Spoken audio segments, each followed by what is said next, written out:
September 19, 1944, German-Belgian border. Second Lieutenant Paul Boesch stands at the edge of Hürtgen Forest, looking at the tree line. Dense, dark, impenetrable. The forest stretches for miles, 50 square miles of thick pine and fir trees. The canopy is so dense that sunlight barely reaches the ground. The undergrowth is thick. Visibility is maybe 20 yards, sometimes less. This is the forest the U.S. Army has been ordered to take, to clear, to push through to reach the Roer River dams beyond. Boesch commands a rifle company, Company F, 2nd Battalion, 121st Infantry Regiment, 8th Infantry Division. His men are replacements mostly, fresh from training. They've never seen combat, never been shot at. They're about to enter the worst battlefield in the European theater. A forest that will consume divisions, that will break units, that will kill and wound 33,000 American soldiers over the next 6 months. A forest where trees explode into deadly splinters, where the ground is too rocky to dig proper foxholes, where every path is mined, where German machine guns cover every approach, where men go mad from the constant shelling, where soldiers who survive physically are destroyed mentally. The Battle of Hürtgen Forest is the longest single battle the U.S. Army fought in World War II. September 19, 1944 to February 10, 1945. Nearly 5 months of continuous combat. The forest is 12 miles long and 5 miles wide at its widest point, 60 square miles of hell. The Germans defend it with everything they have. The Americans attack it with division after division. 9 divisions will fight here. Most will be destroyed as effective fighting forces. The casualty rate approaches 70% in some units. Entire rifle companies cease to exist. Men arrive as replacements and die within days, sometimes hours. The battle is controversial. Many historians call it unnecessary, pointless, a terrible waste. The forest could have been bypassed, isolated, left to wither while American forces advanced around it, but the High Command decides it must be taken, must be cleared.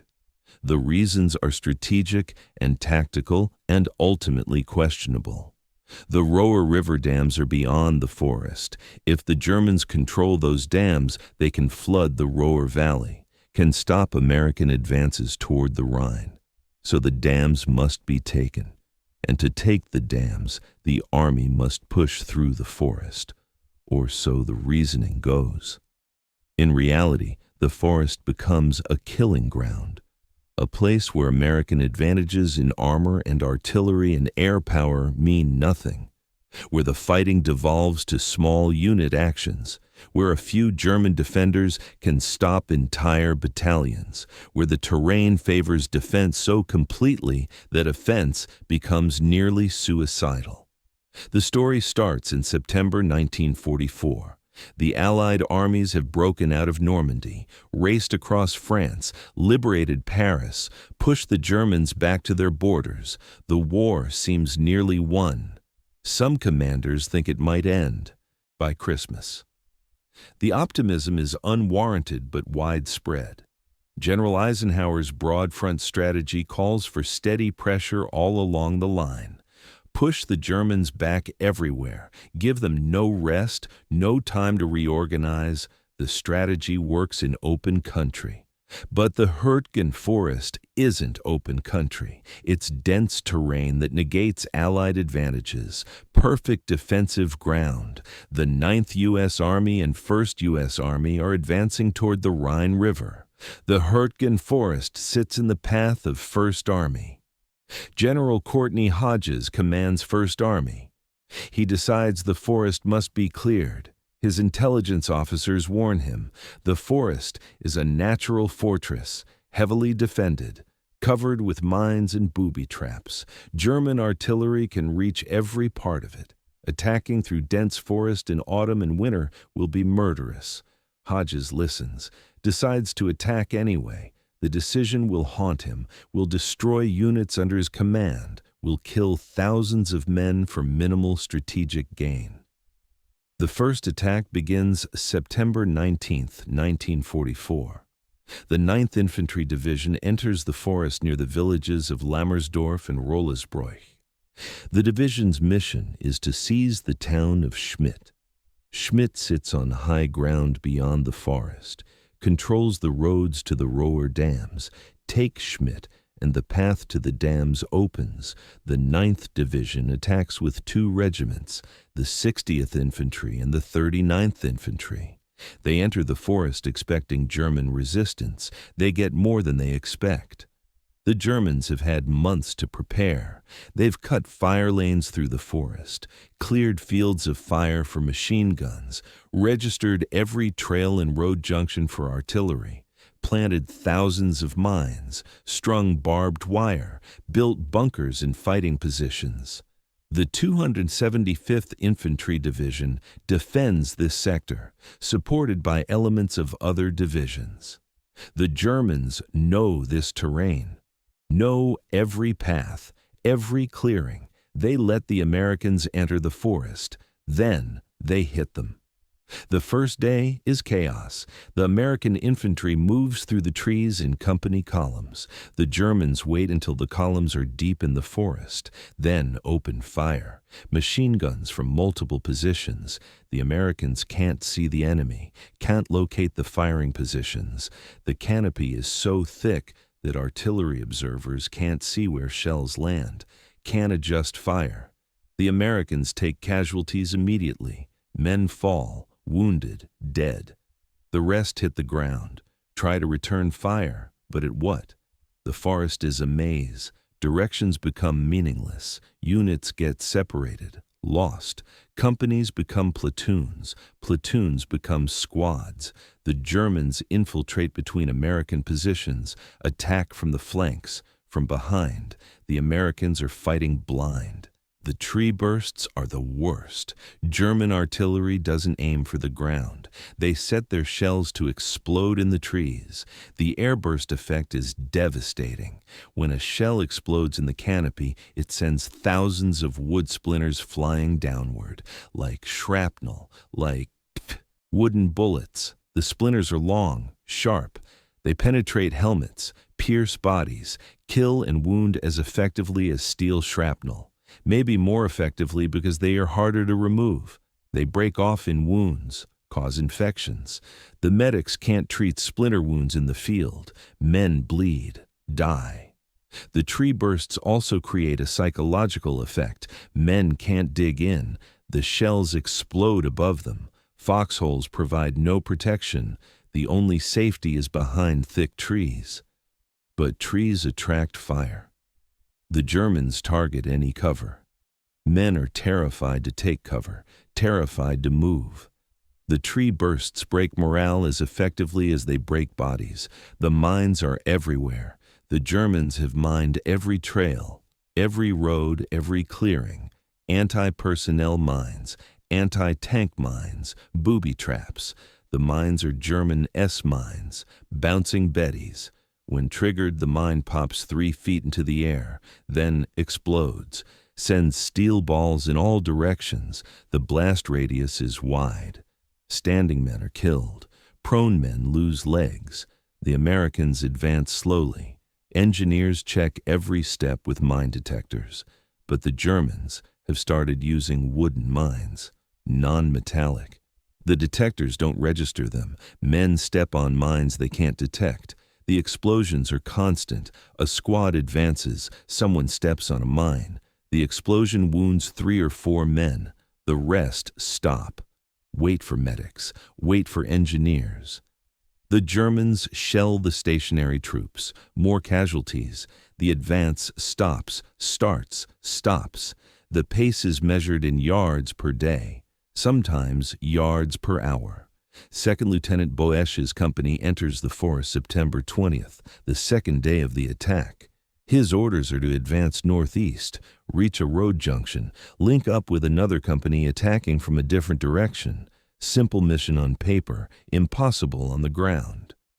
The company moves in a column, 1st platoon leading.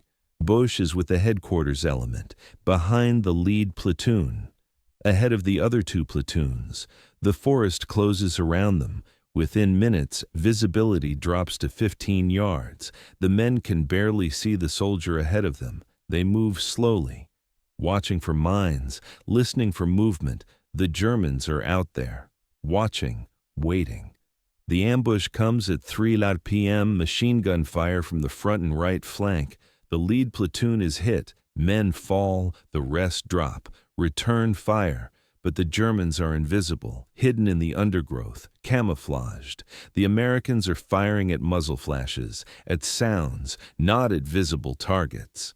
Boesch orders his mortars to fire. The mortar crews set up, range maybe 200 yards. The rounds arc into the trees, explode. The German fire doesn't slacken. The mortars aren't effective, can't see the target, can't adjust fire. Boesch calls for artillery support. The request goes up the chain, comes back denied. The artillery can't fire into the forest. Too many American units scattered throughout. Risk of friendly fire too high. Boesch is on his own. He decides to flank the German position. Takes second platoon, moves left, tries to get around the machine gun. The platoon moves maybe 50 yards, hits a minefield. 2 men go down, legs shattered, bleeding. The platoon stops. The Germans hear the mine explosions, shift fire. Now second platoon is pinned too. Boesch pulls back, regroups, calls in smoke. The mortars fire smoke rounds, white phosphorus. The smoke drifts through the trees, obscures visibility even more, but it gives the Americans cover. First platoon pulls back, drags their wounded, leaves 2 dead. Can't reach them. The Germans are too close.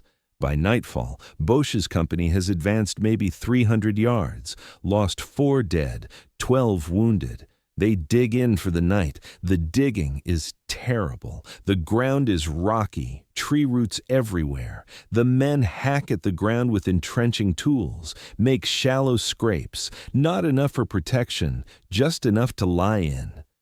The night is cold. September nights in Germany are near freezing. The men are wet from rain, cold, exhausted. They rotate watch, 2 hours on, 2 hours off. Nobody sleeps much. The Germans infiltrate at night, sneak through the American lines, attack outposts, throw grenades, fire bursts, then disappear. The Americans fire at sounds, at shadows, waste ammunition. The Germans are psychological warfare experts. They keep the Americans on edge, exhausted, afraid. The next morning, September 23rd, the attack continues. Same result. Advance a few hundred yards, hit resistance, take casualties, pull back or hold position. The pattern repeats daily, for weeks. The 9th Infantry Division grinds forward, takes terrible casualties, reaches the edge of the forest near the town of Germeter, gets stopped, can't advance further. By early October, the division is combat ineffective. 7,000 casualties in 2 weeks. The division is pulled out, sent to rear areas to rebuild. The 28th Infantry Division replaces them. The 28th Infantry Division is the Pennsylvania National Guard, the Keystone Division. They've been in Europe since July, fought in Normandy, participated in the liberation of Paris. They're experienced but not fresh. The division has already taken casualties. Now they're ordered into the Hürtgen Forest. Their mission is the same. Take Schmidt, the town that the 9th Division couldn't reach. The 28th Division attacks November 2nd, 1944. 3 regiments, 109th Infantry on the left, 110th Infantry in the center, 112th Infantry on the right. The attack is ambitious, too ambitious. The division is trying to advance on multiple axes through terrible terrain against prepared defenses. The plan is flawed from the start. The 112th Infantry has the toughest mission. They must advance through the heart of the forest, cross the Kall River Gorge, take the town of Wassenach, then push on to Schmidt. The The river gorge is a nightmare. Steep sides, narrow bottom, dense trees. One road crosses it, a dirt trail barely wide enough for a jeep. The Germans have the road covered. Machine. Guns, mortars, artillery. Crossing the gorge will be murder, but the 112th must cross to reach Schmidt. The attack begins November 2nd with an artillery barrage, thousands of shells. The bombardment is supposed to suppress German defenses. It doesn't. The Germans are dug in bunkers. The shells explode in the trees, do limited damage. When the infantry advances, the Germans are waiting. The 112th Infantry pushes toward Wassenach. Slow progress, heavy casualties. By evening, November 2nd, they've taken Wassenach, but the town is on the edge of a ridge, exposed. The Germans counterattack from three sides. The Americans hold, barely. November 3rd, the 112th tries to cross the Kall Gorge. Disaster. The trail is under German fire. Vehicles can't cross. Supplies can't reach the troops on the far side. The infantry crosses on foot, gets to the other side, advances toward Schmidt, takes the town November 3rd, but they're isolated, cut off, supplied only by men carrying ammunition and food across the gorge on foot, under fire. November 4th, the Germans counterattack Schmidt with armor, panzer tanks. The Americans have no anti-tank weapons heavy enough, no tanks of their own. The tanks couldn't cross the gorge trail. The infantry in Schmidt is overrun. They retreat. Back across the gorge, back to Wassenach. The withdrawal becomes a rout. Men panic, drop weapons, run. The Germans pursue. The Americans suffer hundreds of casualties, dead, wounded, captured, missing. The 112th Infantry is shattered. By November 9th, the regiment is combat ineffective. 2,000 casualties in 1 week. The division commander is relieved. The 28th Division is pulled out. Another division destroyed in Hürtgen Forest.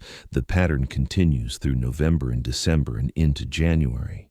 Division after division attacks, makes small gains, takes terrible casualties, gets pulled out, replaced.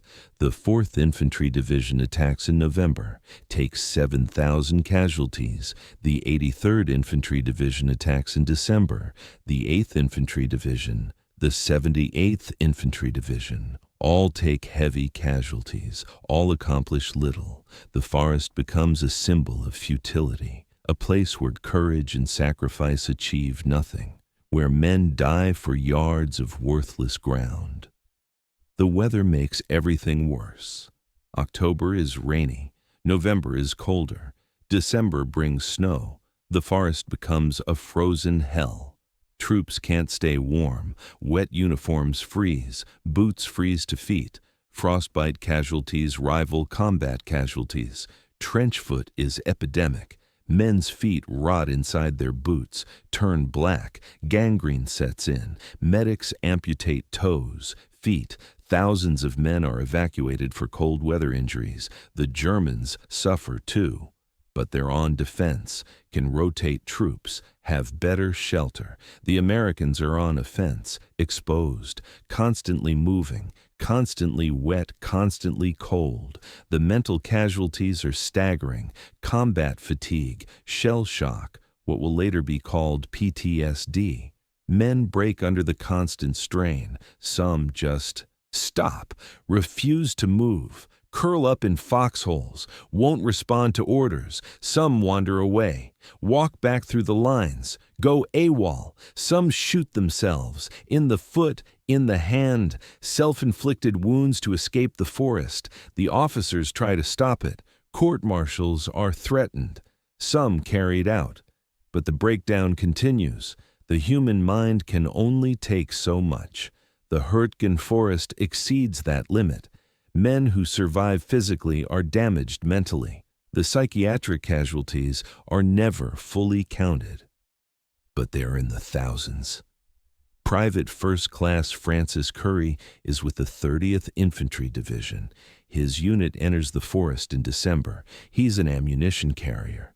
His job is to carry belts for the machine gunners, keep them supplied. December 21st, his company is attacking toward the town of Malmedy. They're hit by German fire, pinned down. The machine gunner is killed. Curry takes over the gun, fires at German positions, suppresses them long enough for his squad to pull back. Then Curry sees a German tank. A Panther. The tank is firing at American positions. Curry grabs a bazooka, moves toward the tank, gets within 50 yards, fires, hits the tank. The tank is damaged but not destroyed. Turns toward Curry. Curry runs, dives into a ditch. The tank fires, misses. Curry circles around, fires again. This time, the tank brews up, explodes. The crew bails out. Curry shoots them. He's 19 years old. He receives the Medal of Honor for this action, one of the few bright moments in the Hürtgen Forest. The German defense is masterful. The commanders rotate units, keep fresh troops in the line, pull damaged units out to rebuild. The defensive positions are layered. When Americans take one position, another is behind it. The Germans counterattack constantly, retake lost ground. The Americans gain yards, lose them, gain them again. The forest becomes a stalemate, like World War I trenches. Men die for meaningless territory. Neither side can achieve a breakthrough, but the Americans keep attacking, keep feeding divisions into the meat grinder. The strategic justification becomes increasingly thin. The dams are still beyond reach. The forest is still contested. The casualties mount. December 16, 1944, the Germans launch their Ardennes offensive, the Battle of the Bulge, Hitler's last gamble. The offensive threatens to break through American lines, reach Antwerp, cut off Allied armies. The Hürtgen Forest suddenly becomes a sideshow. Units are pulled out, sent to the Ardennes. The forest fighting continues, but at reduced intensity. The Americans hold defensive positions, no more major offensives. The Germans probe, attack occasionally. But they're also sending troops to the Bulge. Both sides de-escalate. The forest becomes quiet, relatively. January 1945, the Americans resume limited attacks. The goal now is to reach the Roer dams, take them before the Germans can destroy them. The attacks are more carefully planned, better supported. The Germans are weaker. Many units have been sent to the Bulge, haven't returned. The Americans finally make progress. By early February, they reach the edge of the forest. The dams are in sight. February 10th, German engineers blow the discharge valves on the dams. The Roer River floods, becomes impassable for 2 weeks. The Americans can't cross, can't advance. The Germans have delayed the Allied advance without holding the forest. The entire Hürtgen battle was unnecessary. The dams could have been bombed from the air, or bypassed, or taken from a different direction. The 6-month battle accomplished nothing strategic, cost everything tactical. The final casualty count is debated. Official U.S. Army records list 33,000 casualties in the Hürtgen Forest, killed, wounded, missing, captured. But this doesn't include non-battle casualties, trench foot, frostbite, combat fatigue. If those are included, the number approaches 50,000. German casualties are estimated at 28,000, also incomplete. The forest swallowed divisions, American and German. It broke units, destroyed morale, killed tens of thousands for 50 square miles of trees and mud. The aftermath is bitter. Veterans of the Hürtgen Forest rarely speak about it. Too painful, too pointless. The men who fought there feel betrayed, sent into an impossible situation, ordered to take ground. That didn't matter. They did their duty, followed orders, fought with courage, and died for nothing. The High Command is criticized. Eisenhower later admits the Hürtgen battle was a mistake. Hodges never publicly acknowledges error. But his decisions are questioned. The battle becomes a case study in what not to do, How not to fight. Future officers study Hürtgen Forest as an example of bad tactics, bad terrain analysis, bad strategy. The forest today is peaceful. The trees have grown back, the shell craters are filled, but the scars remain. Hikers find rusted weapons, helmets, dog tags. The forest is full of unexploded ordnance, shells, mines, grenades. The Belgian and German governments clear it periodically. But new ordnance surfaces every year. Turned up by frost, by erosion, the forest is still dangerous 80 years later, still claiming casualties. A hiker was killed by an unexploded shell in 2019. The forest remembers. Memorials dot the forest. Small plaques, markers, the remains of bunkers are preserved. The Kall Gorge trail is there, overgrown but visible. The town of Schmidt stands, rebuilt after the war. Visitors walk the battlefield, try to understand. How could men fight here? How could commanders order attacks? The terrain answers the question. Dense, dark, defensive. Perfect for the defender, terrible for the attacker. The memorials list names, units, dates. The numbers are staggering. Regiment after regiment, thousands of names.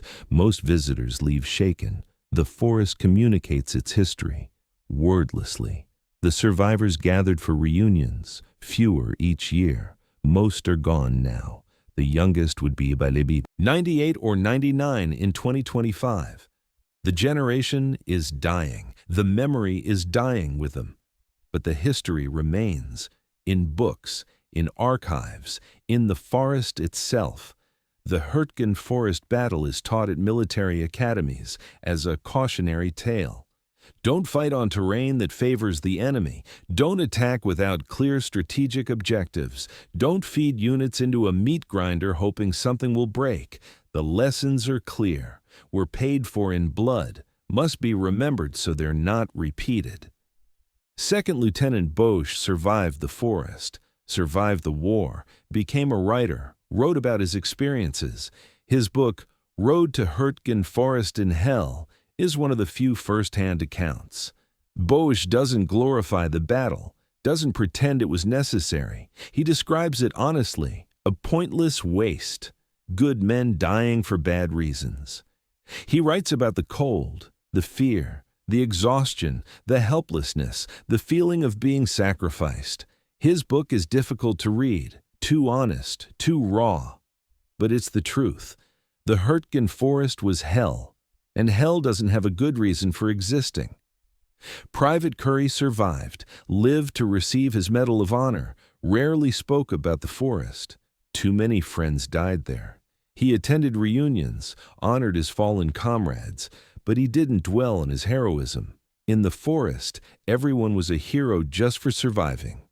Curry died in 2019, one of the last Hürtgen Forest Medal of Honor recipients. His death closed another chapter, another memory lost. The German defenders have their own stories, most never told. German records were destroyed or lost. Survivors didn't write memoirs, didn't seek recognition. They fought, survived or died, went home or went to POW camps. Their perspective is largely missing from the historical record. But they were there, in the same forest, enduring the same tree bursts, the same cold, the same fear. War doesn't discriminate. Both sides suffered. Both sides lost. The forest was hell for everyone.